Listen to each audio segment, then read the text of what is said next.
Lord. You know what I mean? Can you grab me Revelations 2:9? I always like to start with this verse.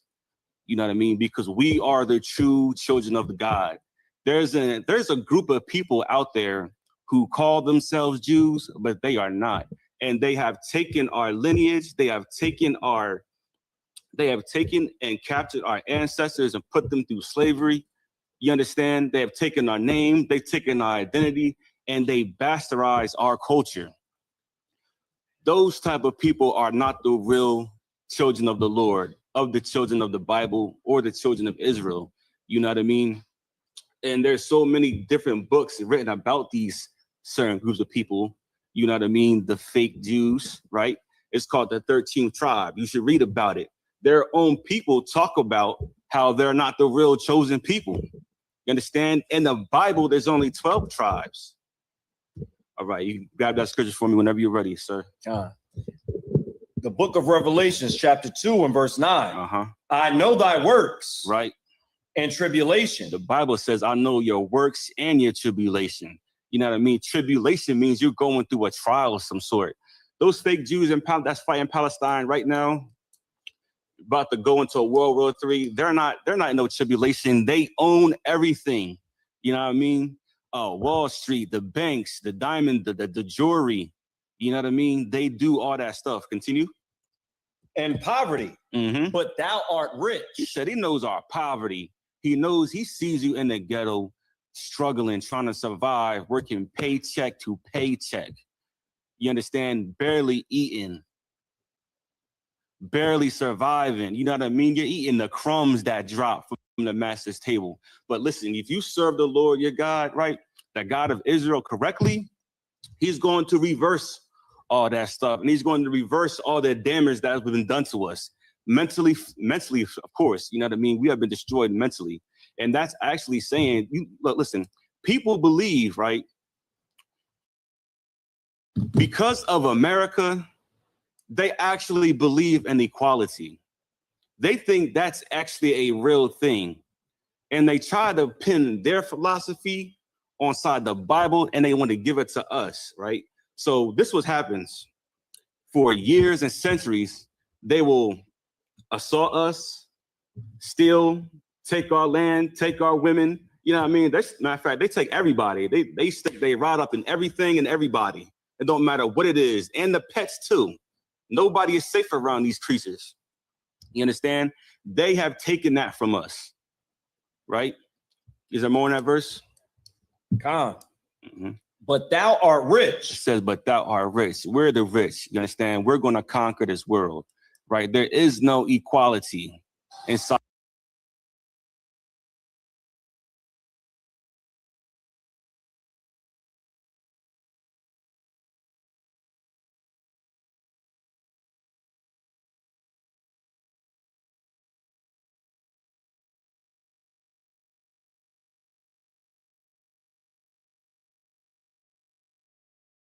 The Bible. There is no equality inside America.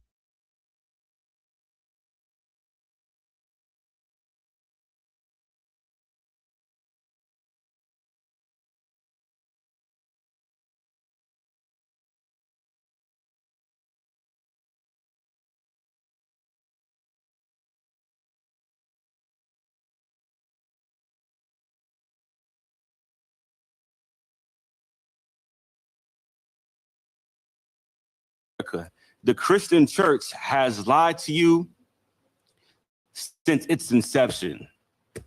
You understand? They always try to pull that on or pull the wool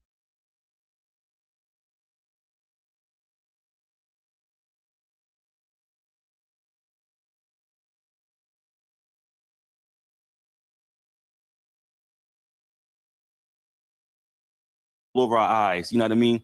To make us think about certain things, to make us think that, okay, we have the same opportunity as somebody else. You know what I mean? Listen, we don't even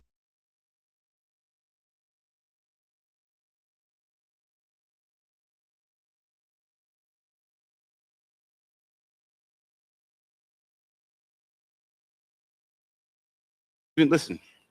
This was so crazy about this, right? The oppressor thinks that we are on equal footing in terms of economics, you know what I mean? Money and stuff like that. When they had a 400, 500 head start, and they still have a head start on, they still have a head start on us, you know what I mean? Well, our people went through redlining. You understand? When they were able to buy houses and they stopped the blacks and Hispanics from buying houses. You know what I mean? They bought up all the land. You know what I mean? They stole from the land from the Native Indians. They stole all that. You know what I mean? All that. And I'm here to let you know that there's no such thing as equal opportunity. Not in America and not inside the Bible. And let me prove it. We're going to go to the book of Genesis. We're going to start with Abraham. You understand? Because a lot of Christians believe Ishmael had a fair shot at this. You know what I mean? They think Esau had a fair shot when indeed they never had a shot at all. They was always excluded from the time they were born. You understand? Let's go to Genesis.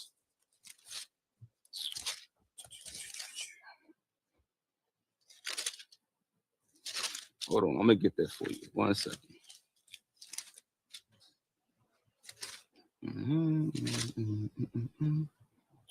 Let's go to Genesis chapter 16. We'll start at verse 1.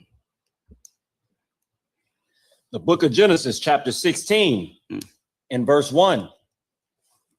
Now Sarai, Abram's wife, bare him no children. Right.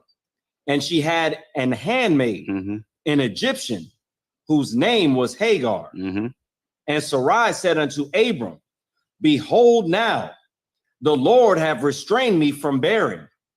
I pray thee, go in unto my maid. It may be that I may obtain children by her. And Abram hearkened to the voice of Sarai.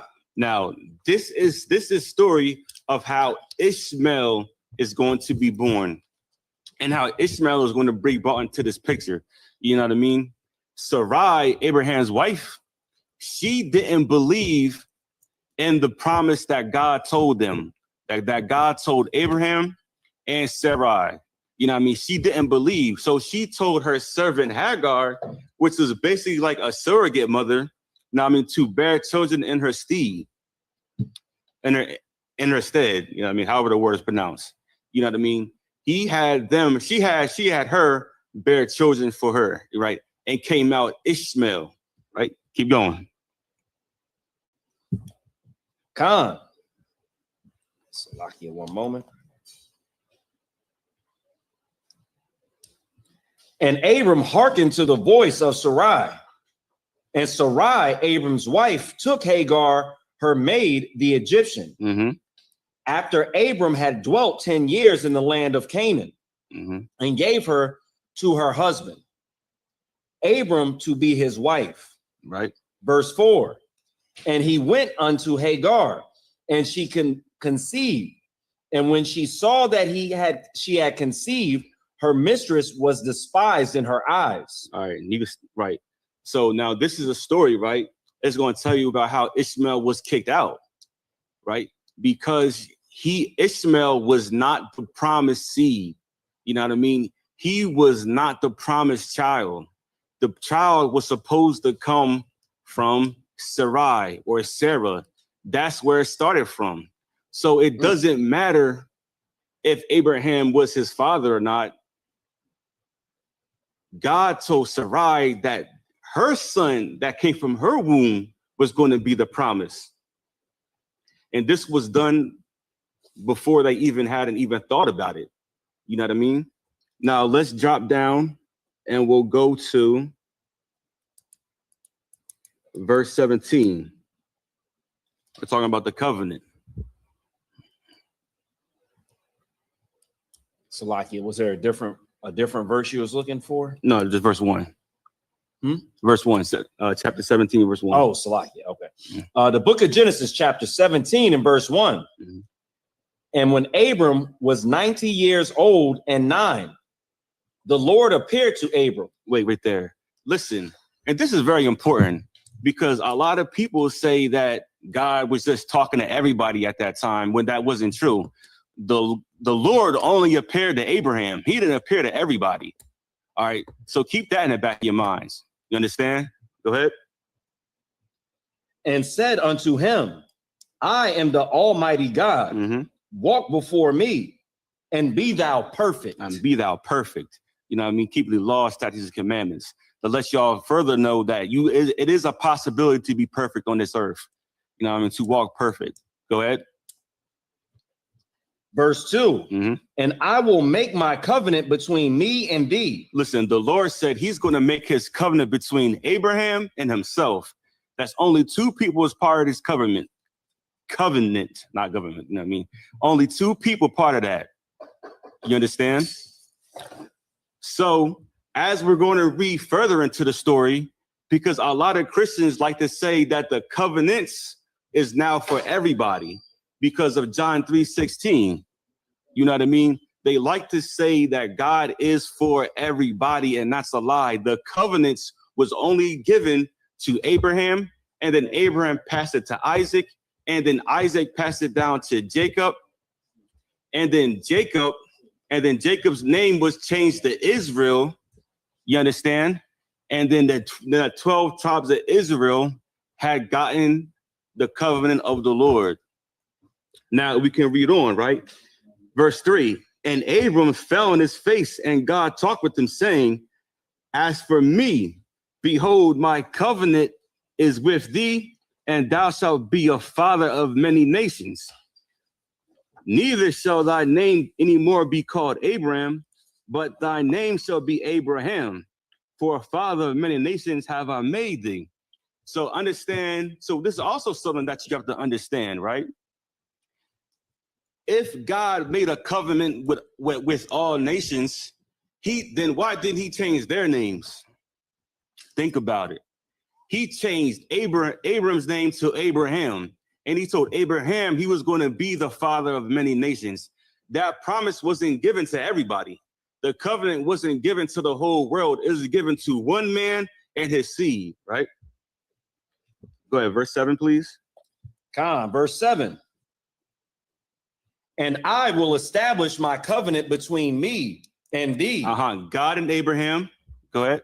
And thy seed after thee in their generation. And his seed after him.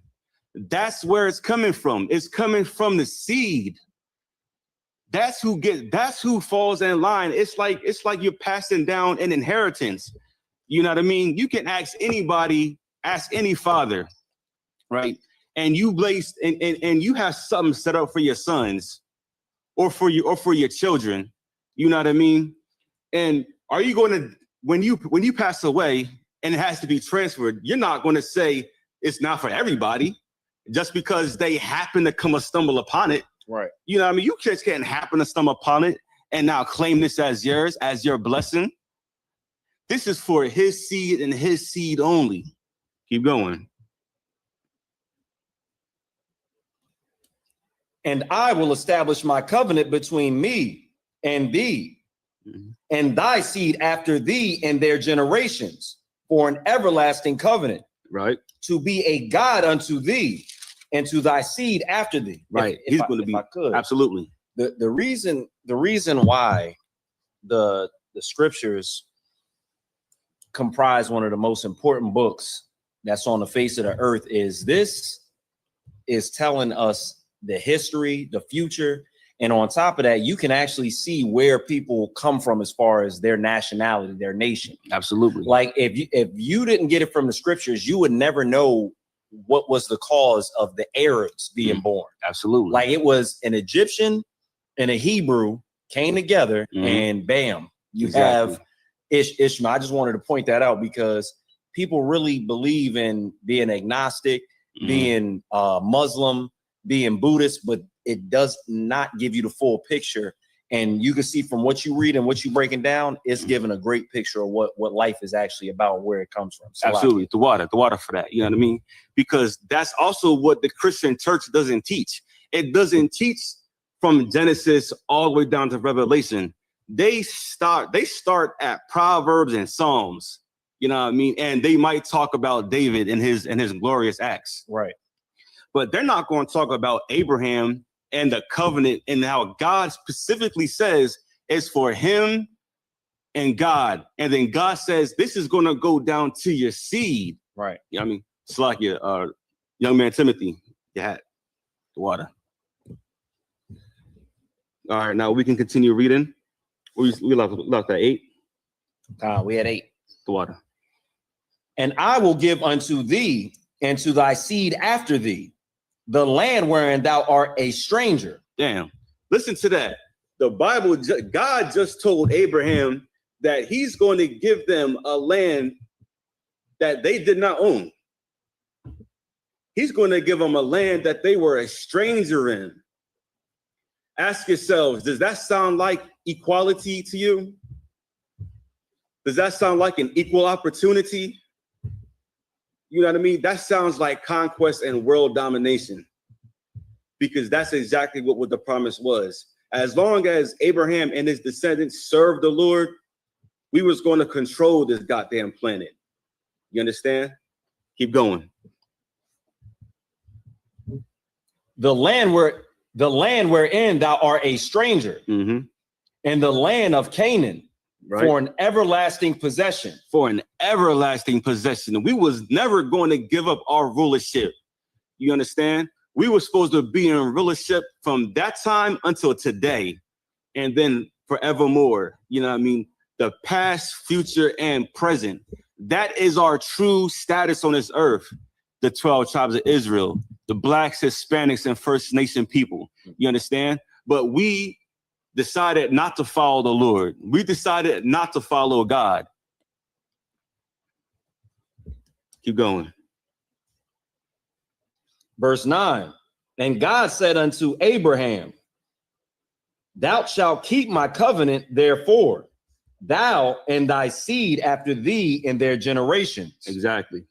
Go ahead. This is my covenant. And this is the covenant. Go ahead. Which ye shall keep between me and you and thy seed after thee. Every man-child among you shall be circumcised. And that is the representation of the covenant. That's how you know that you were a part of this amazing promise. When you were circumcised as a child, you know what I mean? I believe it's on the 7th or 8th day.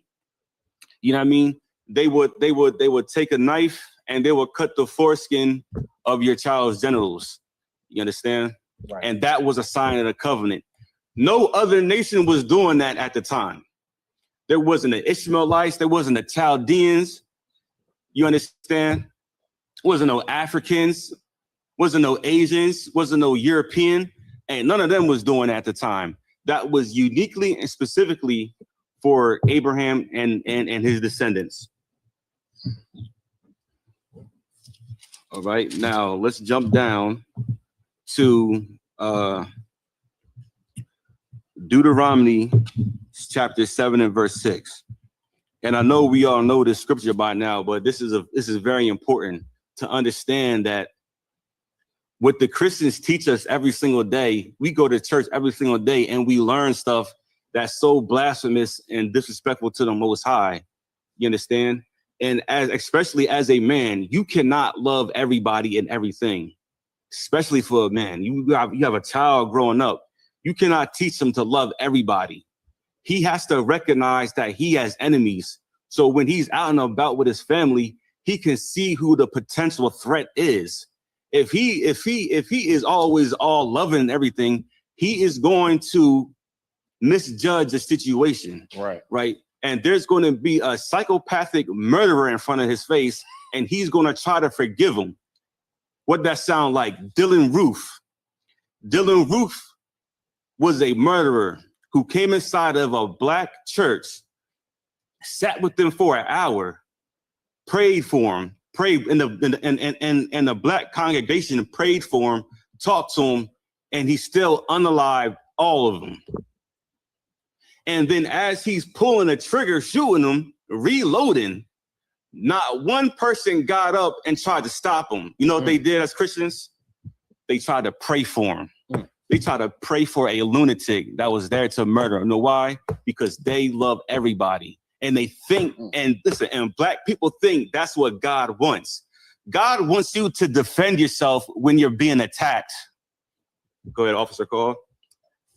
If I could, I was just going to say, if that group of people knew the scriptures the way they were intended, they would have understood that, number one, you have to be careful about who you let into your congregation, because we don't let our enemies in a congregation. Absolutely. And number two, if they had ever read about the Maccabees, they would have learned from that, because the Maccabees were slaughtered on one of their Sabbath days. Absolutely. And then the next time it came around, they decided that they were going to fight. Absolutely. So those black people in there should have put up a fight, because faith without works is dead. And also you learn from, you know, your forefathers and foremothers on the mistakes that they made. But if you don't read the scriptures, you're going to let Dylan Roof come up into that church. If you don't read the precepts right, you're going to allow yourselves to be, you know, just unalive at the hands of one person, and it's many of y'all. That's crazy, right? Because that's the fear. And that's a heavy point that you brought out, because that reminds me of when Lot was captured by a heathen king. Right. You know what I mean? And then Abraham got him and his niggas. They went and got Lot back. They went, it was like 300 of them. Something like that. Yeah, that wasn't a lot of them. And he said, man, I'm gonna get my nephew back. Right. You know what I mean? And they just captured him. You full blown getting shot, and you guys aren't doing nothing. Like, this is madness. You know what I mean? This is what Christians don't teach. Because if they would have taught that, then a Christian would question it and say, I thought God loved everybody. So why is he allowing Abraham to go start and unalive a whole nation of people? Why is he allowing them to do that if that's the truth? If God loves everybody, peace on earth, you know what I mean? What's that phrase Christians say? Start with a K. Damn, what's that? Y'all know it? It's like I got it. Kumbaya, my Lord. Don't that mean like peace or something? Yeah. Kumbaya, my Lord. You're over there singing that dumbass song and wonder why you keep getting punched in the mouth everywhere you go. You wonder why bad stuff, because Christianity makes you weak. You put on a weak spirit. And then when there's people that's aggressive, they're going to take advantage of that. They're going to take advantage of your kindness. Because you don't have a backbone, because the Christian church got rid of your backbone. You know what I mean? So you feel like every time somebody does something to you, it's like, oh, I forgive you. I forgive you. You know what I mean? Listen, damn that. Listen, we are over the point where we are forgiving our enemies for unaliving us for no reason. Let that sink in your spirit. We're done with the useless forgiveness, man. We have forgiven white people in every nation for hundreds of years. And they still do it to this day, no matter what. Black men still get with white women after we learned about Emmett Till. Like how many of us need to get unalived and shot for us to realize that we should not be interracial dating? How many times? Every time then they be on, then those same brothers be online talking trash about their own women and stuff like this and that. I'm like, man, you guys are some simp ass brothers, man. Some simp ass brothers. But they've been destroyed. They've been destroyed by America. And when are we going to get it? You understand? All right. Do we have the Deuteronomy 7:6 for me, Salakia? Deuteronomy 7:6. Yes. The book of Deuteronomy, chapter 7 and verse 6. Thou art an holy people unto the Lord thy God. Right. The Lord thy God hath chosen thee to be a special people unto himself. Now let that sink into your mind. If you might be new, you might be online and you might never heard this before. But let me tell you, the Lord has chosen us to be a special people unto himself. That's singling out a specific group of people, right, which is the Israelites.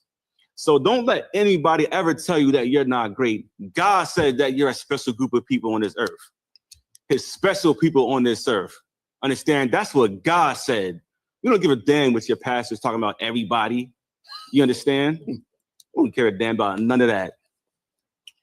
Now let's jump down to the book of Leviticus, chapter 20 and verse 6, to further prove the point. You know what I mean? Because we're talking about equality. You understand? We've all been taught that everybody's equal. Like, bro, we're not even born equal. Some of us are born tall. Some of us are born short. Right. Or Salakia, we grow tall and grow short. You know what I mean? But yeah, y'all, everybody understands what I'm trying to say. You know what I mean? Some have beards, some don't have beards. You have mustache, you have big nose. Listen, we have never been equal. Nobody on this earth is equal to anybody.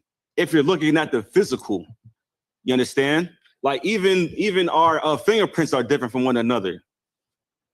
It's all different. Got that verse for me, sir? Salakia, we were at Leviticus chapter 20. Leviticus chapter 20. Yeah. And Salakia, go to verse 26 for me. 26. And if I could, yes. when you were talking about the circumcision, uh-huh.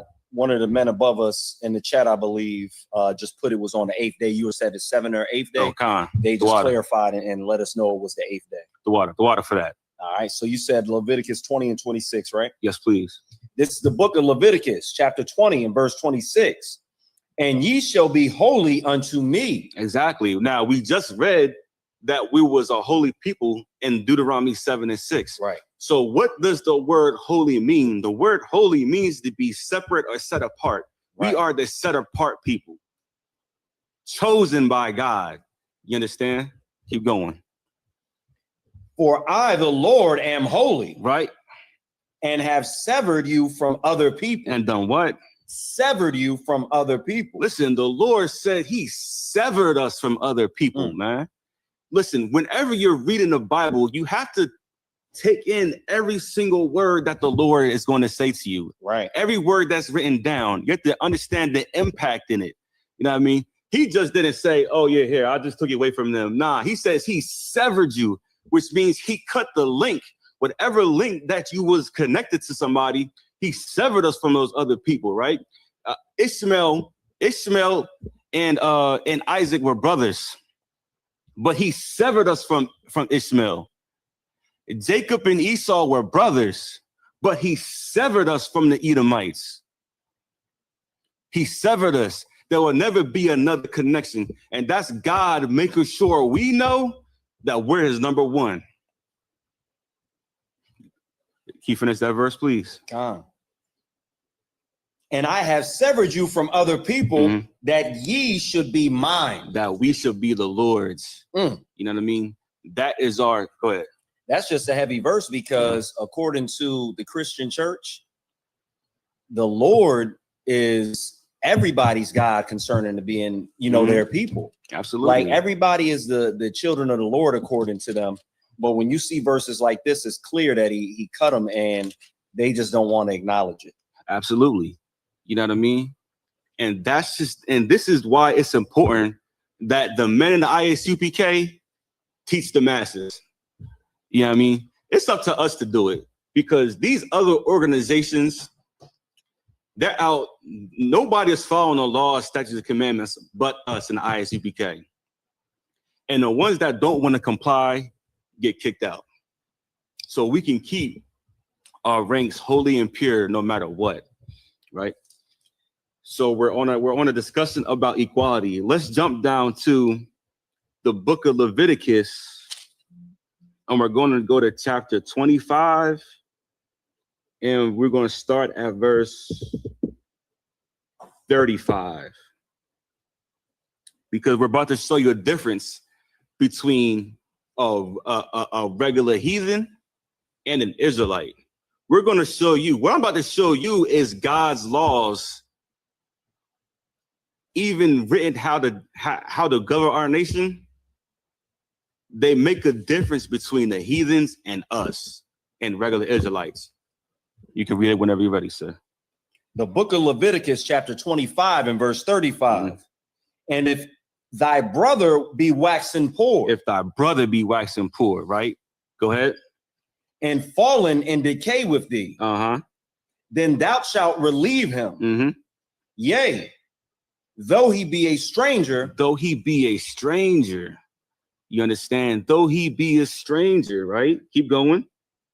Or a sojourner, that he may live with thee. That he may live with thee. So it's important that we understand, right? That at this time, we had Israelites scattered about different regions still. So I'm from the tribe of Judah. There might be somebody from the tribe of Manasseh, right? And they might come inside the land of Judah. He will be a stranger to me, but he's still my brother. So context is important whenever you're reading the Bible, because there's two sets of strangers that the Bible talks about. It talks about a natural born Gentile heathen, white man, African, Asian.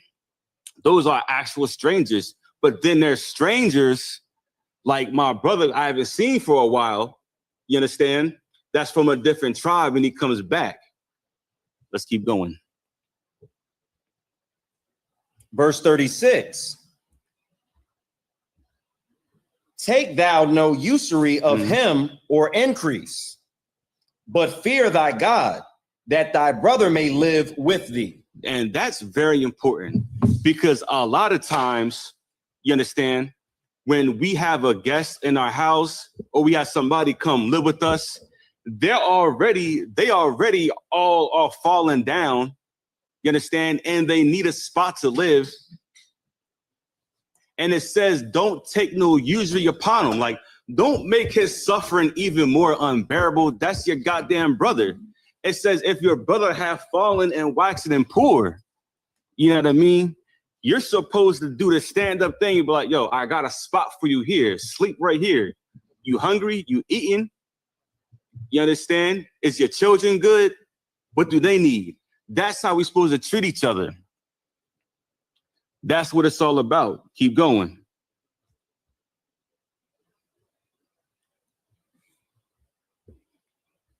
Verse 37.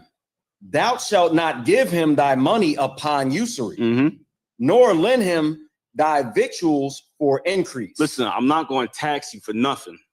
There's no tax over here. You know what I mean? You're going to eat and just eat. Don't worry about paying me back. You know what I mean? Like some of these loan sharks out here. Do you see how high? Listen, we all have gotten a loan for a car or a house or something. You know how many taxes they put on those things?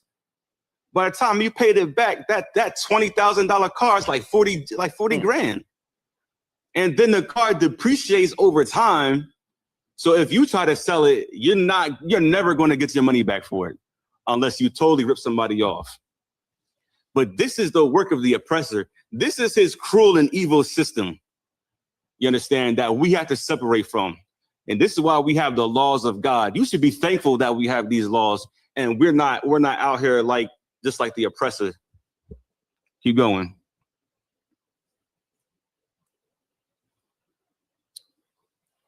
"38. I am the Lord your God, which brought you forth out of the land of Egypt, to give you the land of Canaan, and to be your God. Right.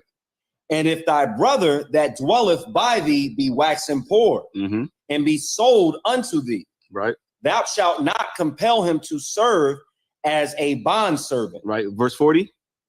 "But as an hired servant." But as a hired servant. So I'm letting y'all know there's a difference between a bond servant and a hired servant. You understand? If we were to have another Israelite among us, he will be a hired servant, right? Meaning he works for you. These other nations are going to be our goddamn bond servants. Trust me on that one. I'm going to have a whole rack of them in front of me wherever I go. I'm going to walk on them too. My stepping stones. I know it sounds cruel, but listen, they did worse to us. They did worse to our children. You understand? That's how it's going to be. They're going to be bond servants. Matter of fact, my bond servants are going to serve my hired servants, and my hired servants are going to get my bond servants and do the work for them. That's how it's going to go. Understand? That's what the kingdom of heaven is about. Sidebar. Continue. He shall be with thee. Uh-huh. And shall serve thee unto the year of Jubilee. Exactly. Listen, the oppressor don't have nothing called a year of Jubilee, where you can gain your freedom back. You understand? Listen, we are going to be on our jobs till unless the Lord bless you with a great idea or a great opportunity. You are going to be on your job till you're 65, 70. You know what I mean? Listen, there's so many old people I see working. I'm like, damn. I'm like, damn, y'all 75? Still working? That's cruel, man. I know it's a struggle. Y'all for y'all to get up. Go ahead. I was just gonna say what you bringing out is heavy, and it just reminds me of something that I recently saw. There was a brother that he was doing very well and creating this was a brother. He was creating, as far as I know, I believe he's a brother. Right. He was creating I think his name is Julian, a way to turn plastic into gasoline. I just seen him. You seen, and now he's missing. Damn. So he was about to be well off. I'm sure some company or somebody would have bought it from him, and he wouldn't have to work under the foot of nobody. Exactly. But you see how Esau is if that's the case. So this is just my opinion. Somebody didn't want him doing that. He tried to make a lane for himself, and he's missing. They want us to be just pegs or cogs in the machine and never have anything for our own. Exactly. Just to be this, and that's why I'm going to have my bond servants as stepping stones, man. Because listen, you see what they did to our people, man. The brother's missing, right? That's you know what I mean, and all he's trying to do is trying to eat just like them. But you can't. They have a monopoly, and this is, you know what makes me angry about white people, man, or it's like the oppressor, because they sit there and they really think that we have the same opportunity. And I was talking to somebody, and I was like, you know why black people don't know about these laws and all these other things that white people have? Because they invented it. You understand? They invented a trust fund. You understand? They invented I don't know, just throw some stuff out there, but y'all know what I'm talking about, as far as like banking and everything. Yeah, banking, right. CDs, stuff that increases, financial vehicles, all that type of stuff. They invented all this crap, right? So, and they're not going to tell us about it. They pass it down to their family. Absolutely, as an inheritance, man. I can't wait to pass down the slave, man. I'm trying to tell you, that's going to be one of my favorite things to do. Wrap them in a little gift. Like, and the kid's gonna be happy like it's an Xbox, or used 5.0 Shelby GT Mustang. Exactly. They're gonna be like, damn. They're like, Dad. They're like, sir, I want a new slave. I don't want your old one. I'm like, all right, I understand, but listen, this one got some good. Listen, he got some years in. All right, he know how to work this thing. But you want a brand new one that hasn't had no. I got you. We'll go down to shop. I'll go to Officer Crawl's plantation and see what he's about. Like, what you selling them for? You know what I mean? 30. But yeah, that's the type of things. Say again. Oh yeah, no tax. Not going to tax. Yeah, if y'all don't catch what the sister says, she says, and it's gonna be no tax. That's right, man. It's just here, $30 straight, boom. But you understand. That's some of the things that we need to look forward to. And this is why it's important for us to serve the Lord, because even in us serving the God and us disobeying God, the punishments and rewards are different. Right. You understand? When we disobey the Most High, everything gets shut down. Everything about your life going to go chaotic. You can look at a crack-headed, dope fiend oppressor. They can sit there and go to work, have a good old time. You know what I mean? They get high, do all kinds of crazy stuff, and go to work the next day. You understand? But as for you, a Black, Hispanic, or Native Indian, you're gonna have the worst hangover of your life, and you are gonna be like, "Yo, this is not for me." Man, I remember the first time I threw up from drinking too much. I was like, you know what? This is not as fun as it looks. You know what I mean? I don't like it. It's nasty. It don't taste good. And you know, you do stuff to be cool when you were a kid. Like, yeah, listen, I want to join this crowd. It was like, yeah, never mind. You know what I mean? I was like, listen, I'll take some soda and light juice. But you know how the oppressor gets rid of their hangovers? How? When they wake up, they just drink a beer or two. That's how they get rid of their hangovers. And drink some more, right? Mm-hmm. Shit, I'm drunk. All right, drink some more. I need water, 3 days of rest. They take a beer.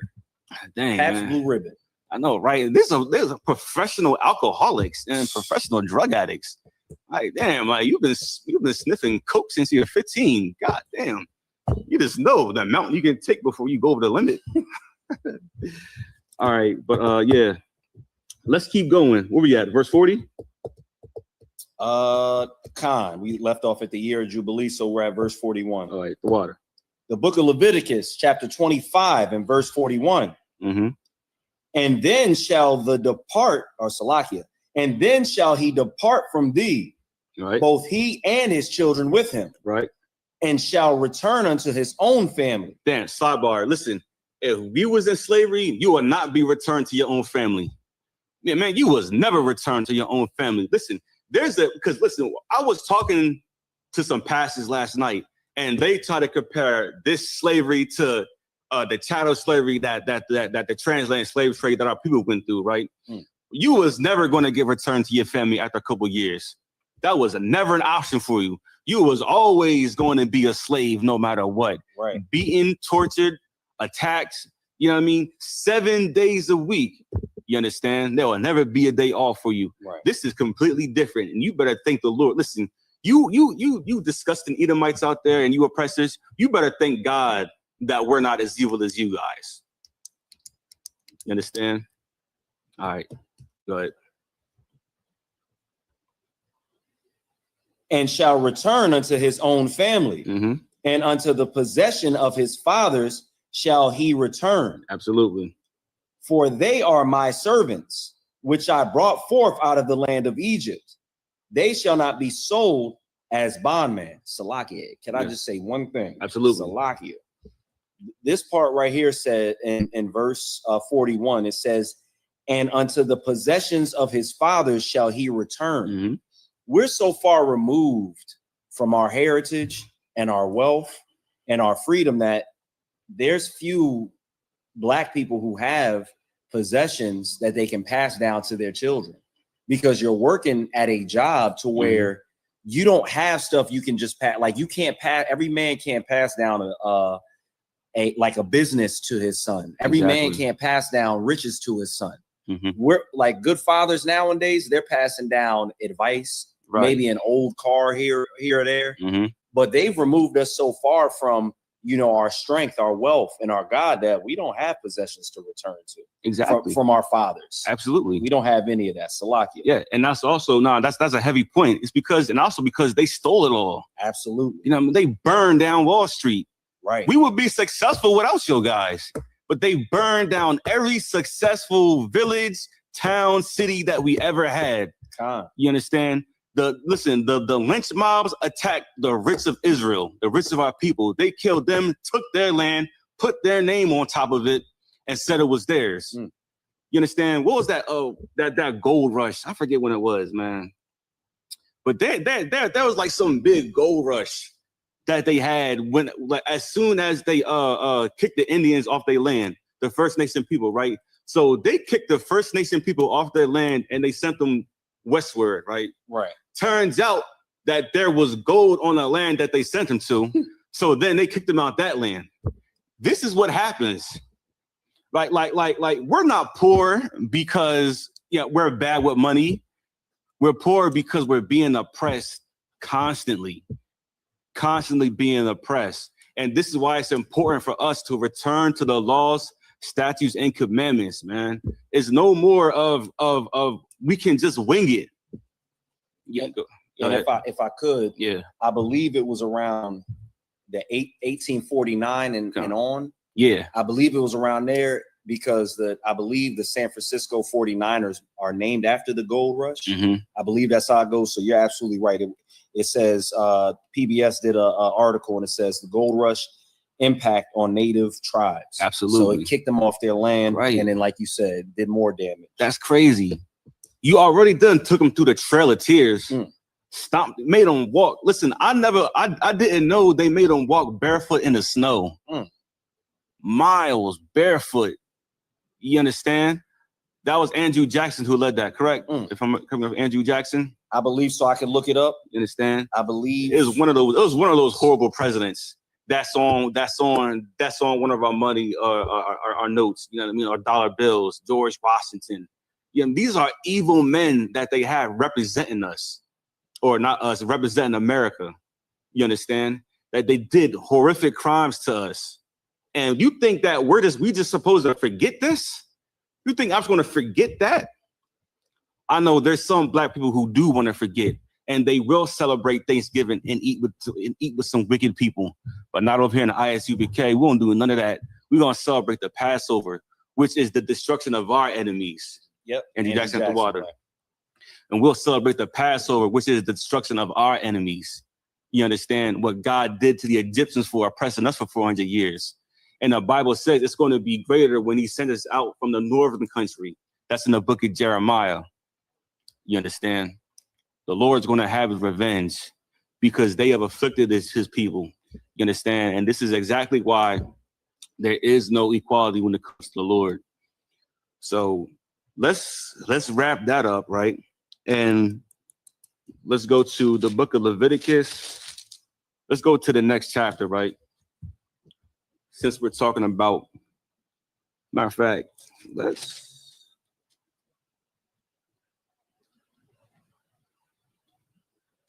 go to 44. Yeah, let's keep on going with this one. Verse 44? Yes, in verse 25, chapter 25, 44. The book of Leviticus, chapter 25 and verse 44. Both thy bondmen and thy bondmaids, right, which thou shalt have, shall be of the heathen that are round about you. Now, another interesting point about what these Christians were talking about yesterday. They was talking about how Abraham had slaves. Those are our bondmen and bondwomen, and you understand? Those people were not a part of the covenant just because they were a slave. A slave never has an inheritance with their owner's money or anything they're going to pass down. You understand? Why would you give a slave money and land? That's given all to your children. You understand? That's what that's for. And that's what Christians get confused in. We're not gonna be equal with them. You know what I mean? They're not equal with us in ruin. They're going to be slaves in the new kingdom. Somebody's going to build up my grocery store. You understand? They're going to build up all my houses, my villas. You know what I mean? They're going to make a big ass swimming pool for me and my family. Keep going. Both thy bondmen and thy bondmaids, which thou shalt have, shall be of the heathen that are round about you. Right. It shall be of the heathen. Understand the language when you read in the Bible. Your pastor will never bring this out. Bondmen and bondwomen are for the heathens only. Israelites are hired servants. There's a difference. Keep going. Of them shall ye buy bondmen and bondmaids. 45. Moreover, of the children of the strangers that do sojourn among you, of them shall ye buy, and of the families that are with you, which they begat in your land, and they shall be your possession. And they're going to be our possession, right? Keep going. Yes, Smith. What's wrong? Thank you. Okay. I just have a question about the Israelites being a hired servant. Right. So is that the Israelites who did not follow the God's commandments in this lifetime? What would make them a servant as opposed to another Israelite not being a servant? They can be a hired servant for many things. So most of the time, I don't know if you was here when we read before, where it says if your brother is fallen in decay with you and they be waxing poor, right? We would hire them for a place to stay, a place to eat, and stuff like that. So if I could, go ahead. So you see how there are people that are homeless right now. those people back in the day could potentially become servants and then earn their way back up, make money, and then be able to go after the year of Jubilee or whenever they earned off, working in that household. Those people could be servants, but we don't have that situation. So our brothers and sisters stay homeless unless, God works in that situation. All right, cool. Let's go to 46 again. The book of Leviticus, chapter 25 and verse 46. And ye shall take them as an inheritance for your children after you. Right. We're going to take them as an inheritance for your children. That's very important. If you serve the Lord your God, you are going to have a goddamn inheritance. You're going to have people to work for you. You understand? Man, in the book of Deuteronomy, it says that our women didn't even touch the ground because they were that tender and delicate. And we're going to go back to that. Salaki, if I could. Yeah. I don't want to say too much on that because next Monday I'm going to be kind of talking about that. Oh, the water. But now, versus what you said about so tender and delicate that their feet don't even touch the ground. Right. They have images of our sisters barefoot fighting in the streets on all these reality television shows. Just terrible. Salaki. Absolutely. Nah, you're absolutely correct. Like the baddies show, the Bad Girls Club, man, just madness. I'm like, this is not, how can this be entertaining? Like, and that's how you know we're destroyed, because we like seeing destruction instead of being embarrassed. Yeah, like who raised y'all, man, to be out here like this? God damn. The devil. Mm-hmm. All right, finish that verse up for me. The water. To inherit them for a possession. They shall be your bondmen forever. Forever. Go ahead. But over your brethren, the children of Israel, ye shall not rule one over another with rigor. Exactly. Now, we're not going to be our highest servants. We're not going to rule over them like we're going to be dictators or anything like that. Right. You understand? Like, we're going to be like, oh, bro, do this, do that. You know what I mean? We're not going to be like your bosses at the job, at your slavery. We're not going to be like that. You understand? We're not going to rule them with vigor. All right, now let's go down to chapter 26. You understand? This is some blessings, and this is how we understand. The Lord is only talking to Israelites, and this is all part of the covenant. This is what I want to get everybody to understand. These are part of the covenant. These are the guidelines that we have to follow. If we serve the Lord our God, this chapter, the blessings of obedience. All right. Now let's drop down. We're not going to read all of it. We're going to go back and forth. Let's jump down to verse 6.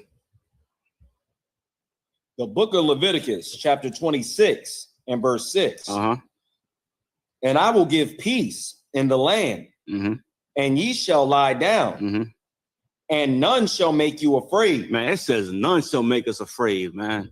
Nobody. We're never going to have fear of nothing. Right. I know how many of us ever got pulled over by the police, and you had that, your heart drop, your stomach drop. You know what I mean? Like, boom, snap. I know some, because you hear the horror stories. We see the horror stories that happens to us, man. We're no longer going to have that feeling anymore. You understand? We're not going to feel oppressed anymore. We're not going to be afraid to talk back to our bosses when they're treating us like trash. You understand? Mainly because we're going to be the bosses, but y'all understand what I'm trying to say, right? I bet. Let's keep going. And none shall make you afraid. And I will rid evil beasts out of the land. Neither shall the sword go through your land. Listen, that's true peace. We read in the beginning in Revelations 2:9 about the fake oppressor Jews, right? There's no peace in their land right now. If they're the so-called real ones, there's no peace there yet. They're still fighting. The Lord said there's going to be peace in our land when we're doing the right thing and obeying them. Keep going. And ye shall chase your enemies. And we should do what? And ye shall chase your enemies. Absolutely. We're going to chase our enemies, man. We're going to chase them down. Go ahead. and they shall fall before you by the sword. Absolutely. And 5 of you shall chase 100. There's going to be 5 brothers going to chase 100 men down, 100 heathens. We're going to be that powerful. That's how strong we are if we serve the Lord. 5 of us is going to take down 100 of them. That means one man, one righteous Israelite is worth 20 heathens. That's the comparison right there. You're strong at, 25. Nah. It said 5. Hold on, Salakia. 5 and 100 is 20. Salakia. No worries. All right. It's my second day messing up. I'm lost. I'm going on it. Salakia. No problem at all. You know what I mean? 5 of us is worth 20. Is worth 20 of them. I mean, one of us is worth 20 of them. You understand? That's how strong and powerful we will be. That is not equality, man. The heathens don't have this promise. It's not for them. Continue. And 100 of you shall put 10,000 to flight. 100 to put the 10,000 a fight? 100 against 10,000? You have an army of devils outside your door. And there's 100 of us. Just 100. We're gonna chase them. They're gonna go out running. Listen, man, you better stop eating pork if you want this kind of power. Right. You better stop having sex with white women. Stop being a LGBTQ member. You understand? Simple stuff. This is the power we have simply by obeying the Lord, giving up birthdays, giving up Christmas, giving up Thanksgiving. We'll have this kind of power. But we also have to take the Lord serious. You know what I mean? You got to take this thing seriously. Keep going. And your enemies shall fall before you by the sword. Verse 9. For I will have respect unto you. Wait, I thought God didn't have respect of persons. He just said, I'll respect unto you. He will always, listen, the Lord will always take your side. As long as you're righteous. Right. Always do it. You understand? Keep going. And make you fruitful and multiply you and establish my covenant with you. Right. And that's part of the covenant. You understand? As long as we do these things, we are going to be part of the covenant with the Most High. You understand? Now let's jump down to 14 real quick. Verse 14. But if ye will not hearken unto my Salakia, but if ye will not hearken unto me, and will not do all these commandments, and if ye shall despise my statutes. Man, if you despise his statutes, you know what I mean? If you despise these ordinances, these laws that God created, if you can't stand the fact that you can't have pork and you just have to go out there and have a piece of bacon, you understand? That you have to go celebrate your stupid birthday. You have to go celebrate dumbass Christmas. You have to go celebrate, you know what I mean, food. Like Thanksgiving, you're literally just eating. Right. And you can literally do that on any other day. But you have to do it on a day where it represents the slaughter of your relatives, of your family. You can all get together any other day, but you want to do it on this day to eat food. Or macaroni and cheese and stuffing. Stuffing is nasty. And cranberry sauce. You understand? We do that for that day, for them. Keep going. And will not do all these commandments. And if ye shall despise my statutes, or if your soul abhor my judgments, so that ye will not do all my commandments, right? But that ye break my covenant, I also will do this unto you. Listen carefully. I'm trying to tell you, there is no equality. We're going to have a worse punishment for disobeying the laws of God than any other nation out there. Read this. Continue, please. Khan. I will even appoint over you terror. Damn. Consumption. And the burning ague. That shall consume the eyes and cause sorrow of heart. And ye shall sow your seed in vain. Damn. For your enemies shall eat it. It says you're going to do everything in vain. You understand? And we have lived that to this day. He said, listen, God said he's going to appoint terror over you. Listen, man, whatever your worst fear is, that is coming for you. Go ahead. Salaki, I was just going to say, what you're saying is perfect, because even until this day, in today's time, brothers and sisters are doing amazing things, whether it be inventions, creating songs, music, television shows, ideas, food recipes. And the enemy just goes ahead and steals it all from us, no matter what we do. One of the things that keeps racking my brain, I don't want to be, a brother talking about chicken, because they put that's all we eat. But a brother invented the buffalo chicken recipe. Right. And his so-called Edomite friend stole that recipe from him. Damn. And now his people get nothing. All of the great music that we create, R&B, rock and roll, hip hop, country, all that came from us. Absolutely. But who benefits off of it? Who takes the fruit of our labors? The so-called white man, the oppressor. Absolutely. Nah, because that's heavy. That reminds me. You know that song by Bobby Smurda called Hot Nigga? Yeah.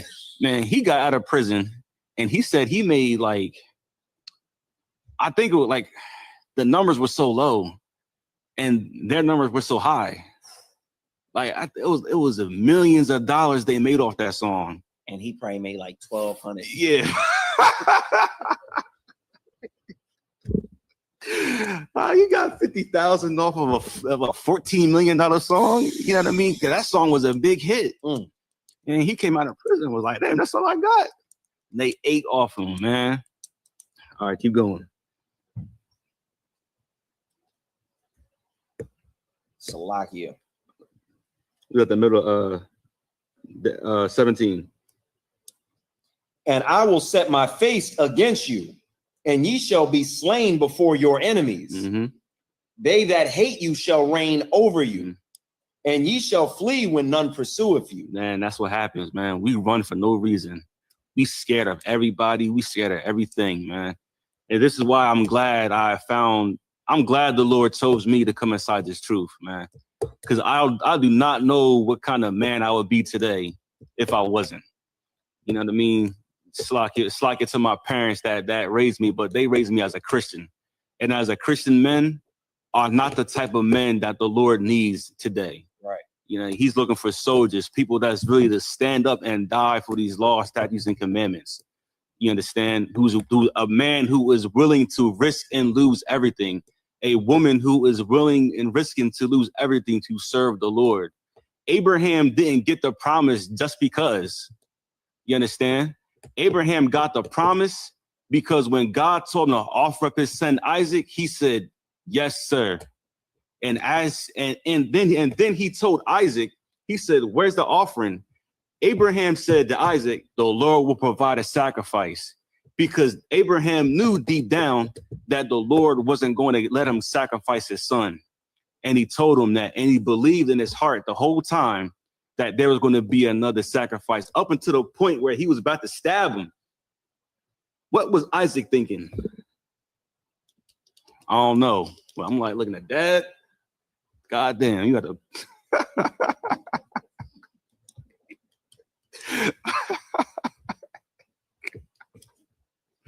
I don't know, man. But Isaac loved his pop after that. You know what I mean? Listen. That's a strong, but that's just the bond that we need to have with the Most High. Right. That the stuff that we might think is crazy, we might think is absurd, we have to do. You understand? And it's just people in the world don't understand the amount of commitment it takes to serve God in this evil, wicked place. You understand? All the prophets had to do something wild.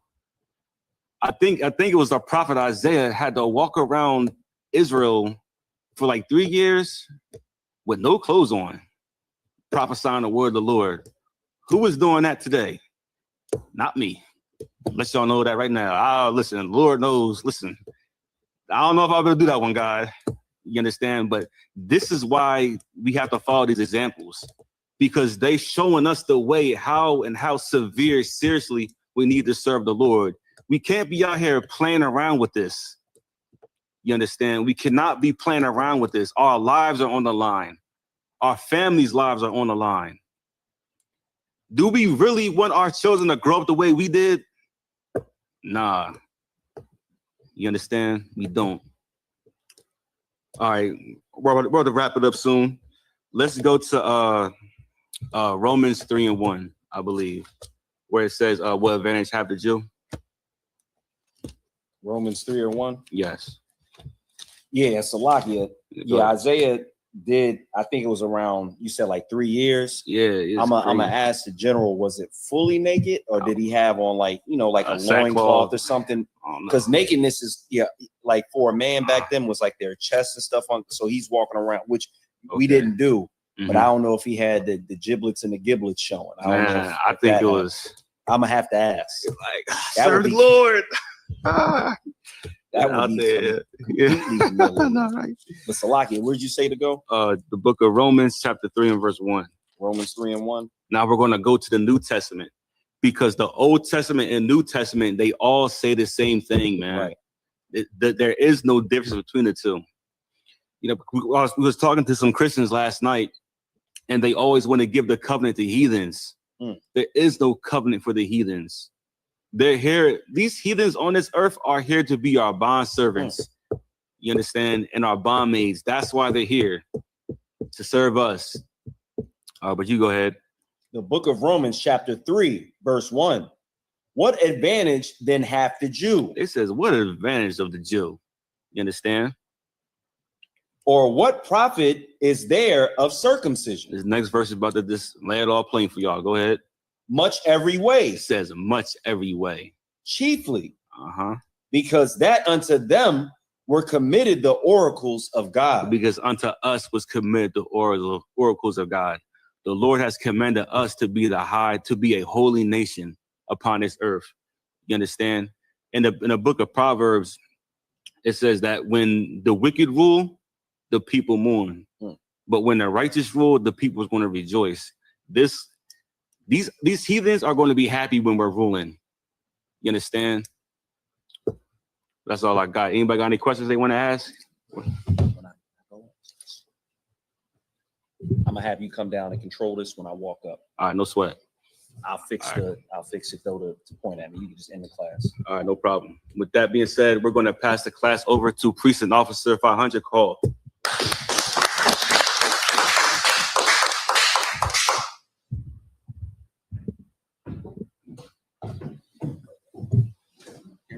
Yeah, if you could. It's that controller work.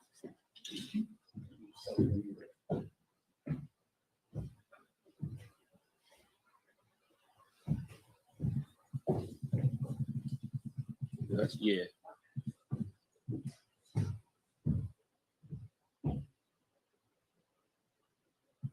All right, this is the ISGPK security announcements. Rules for new brothers and sisters. When a new brother or sister comes into the school, they are off limits for 6 months. They are to be saluted only. They are here to learn and shed themselves of the world. If they need transportation, the teacher will arrange it. After 6 months, if a brother or sister has an interest in a particular person, they are to seek counsel from the heads. Also remember tithes, which is a commandment. That can be found in Numbers 18:1, and also Malachi 3:18, 3:8-10. In the Hebrew, it is called Ma'ashra, which is 10% of any increase the Lord gives you. Also, we have a priest fund. It's a free will offering. It's not mandatory, but it is greatly appreciated. Whatever's on your heart to give. Again, it is not mandatory. All right. Up and coming holy convocations. Let's see what we got coming up. I believe on September 21st is the memorial of the blowing of the trumpets. It is the first day of the 7th month. That can be found in Leviticus 23, 24 through 25. All right. And with that being said, if you want to be a trooper in the school, remember to wear all black boots, pants, and shirt, and headband. All right, man, in Israel, Amijim, which means to stand.